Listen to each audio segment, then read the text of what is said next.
Ça va être repris par Vézina qui s'amène en zone neutre, remet profondément en territoire des Tigres. On en profite pour effectuer des changements du côté des Huskies. Brunel qui s'amenait avec vitesse, mais seul de son camp. On va réussir. Finalement, Brunel reprend le tir. C'est bloqué par le gardien d'Aigle, mais Brunel qui est allé de beaucoup d'énergie là-dedans. Il était partout. Là. On renvoie jusqu'en zone neutre. Bourque qui est en entrée de zone tente de remettre plus loin. Finalement, Langlois vient de l'embêter. Et Lemire qui renvoie en zone neutre. Là, c'est Langlois qui s'amène. Langlois en territoire des Tigres. Il va d'un tir. La passe, c'était pour Verdon qui trouve le fond du filet. Et Thomas Verdon avec un 13e but cette saison. La passe soulevée de Langlois au travers des deux défenseurs de 20 ans des Huskies qui dominent les pointeurs là, cette saison dans la Ligue.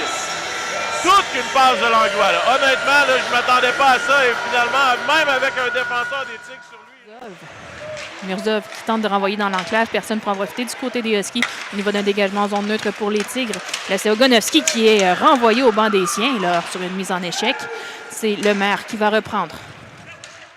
Tente de relancer l'attaque. Verdon qui est en zone neutre s'amène en territoire des Tigres. Laisse en entrée de zone pour Vézina. C'était derrière lui. Réussit à reprendre. Cependant, là, c'est Beauchemin. Beauchemin qui renvoie au filet le tir. Ça, c'est Langlois qui trouve le fond du filet là-dessus. Et bien, le but pour les Huskies. On a joué mollement là, du côté des Tigres là-dessus. On a laissé pas eu le temps de se chauffer énormément depuis le moment qu'il est rentré. Et c'est un autre but en avantage numérique pour la Meurthe qui va très bien cette saison. Ils seront 1-2 ce soir. Alors qu'on voit justement là, sur la séquence Langlois. On est en territoire des Tigres. El Khoury vient lui prêter main forte. On laisse par derrière le filet. Kaldenbach qui va reprendre à la ligne bleue. Renvoie à Ogonovski qui est profondément en territoire des Tigres. C'est pour Murzov maintenant à Lemire à la ligne bleue. Lemire, le tir. C'est bloqué en défensive. Un autre tir de Murzov et le but. Et là-dessus, Murzov qui récupère une rondelle qui tarde à produire offensivement. Saint-Laurent qui va reprendre suite à la mise en jeu. Justement, il est sur le jeu. Murzov, on vient perdre aux mains de l'OTAN qui s'avance seul devant le filet. Le tir, c'est bloqué par le gardien Meloche. C'est repris par Langlois, tente de renvoyer plus loin. Le temps de vision sur la rondelle parce qu'il était bien placé pour la faire dévier. Lemire qui va reprendre dans sa zone avec 1 minute à faire l'avantage numérique. C'est Verdon maintenant. Verdon qui remet en territoire des Tigres. Lepage, le premier sur la rondelle, bien évidemment. Et le Paquet qui s'amène en échappée. Paquet, le tir, c'est bloqué. C'est le but, c'est pas bloqué. Et là-dessus, Verdon qui fait une passe par en arrière alors qu'on est en train de faire un champ. À revenir dans ce match alors qu'on pensait qu'on allait tout s'écrouler avec ce 5 minutes 3-0. Mais non. Paquet qui marque le but, qui vient réduire l'écart et les Huskies auront 52 secondes encore en avantage numérique. À la remorque, c'est pour Verdon. Verdon vers Langlois, c'est dans les patins. Verdon, ben Langlois, ça lui revient. Langlois qui laisse, c'est pour Beauchemin. Beauchemin à Verdon, le tir et but! Il fera du bien, celui-là, ce but.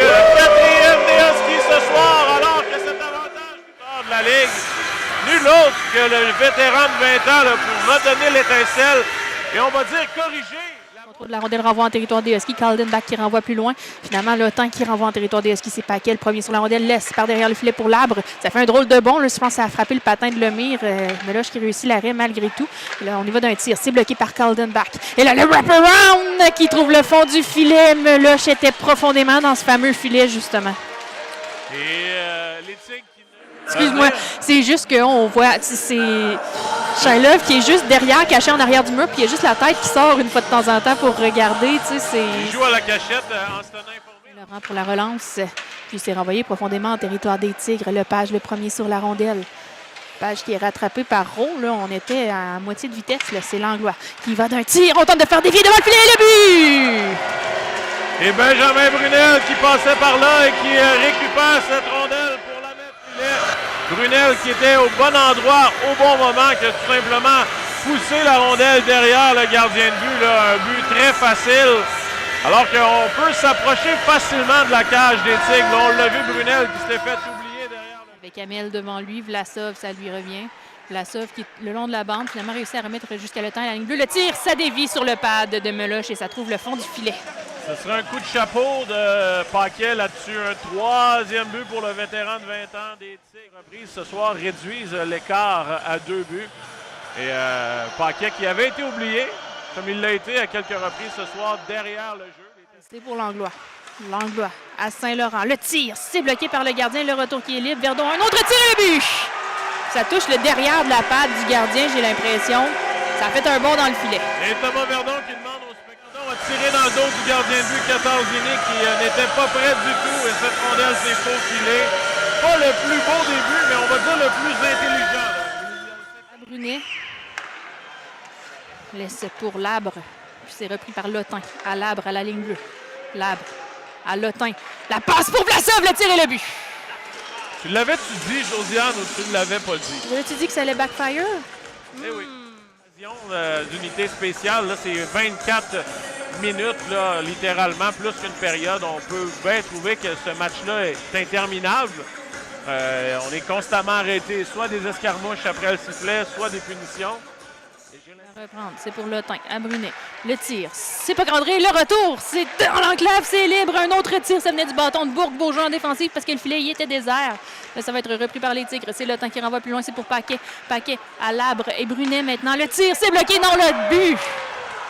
Il y avait énormément de circulation devant le filet. Le capitaine Simon-Pierre Beu, alors qu'il n'y avait plus de gardien du côté des Tigres, a lancé à côté du filet. Les Tigres ont parvenu à monter, s'amener. On a cafouillé à plusieurs reprises devant le filet. On a réussi à se défendre, mais finalement, Brunet, qui d'un lancer frappé extrêmement puissant et précis, vient ramener le match à un seul but. Et les Huskies qui... À Lotin, le tir. Le retour, c'est Laforêt qui va d'un tir et le but. Et Charles Laforêt qui clôt le débat là-dessous, là, avec un tir d'un bout à l'autre. Le numéro 20 des Huskies qui va de son 4e but cette saison. Les Tigres extrêmement menaçants qui étaient très près d'aller créer l'égalité, là. Mais là, je suis nulle part. Et Laforêt est allé d'un dégagement.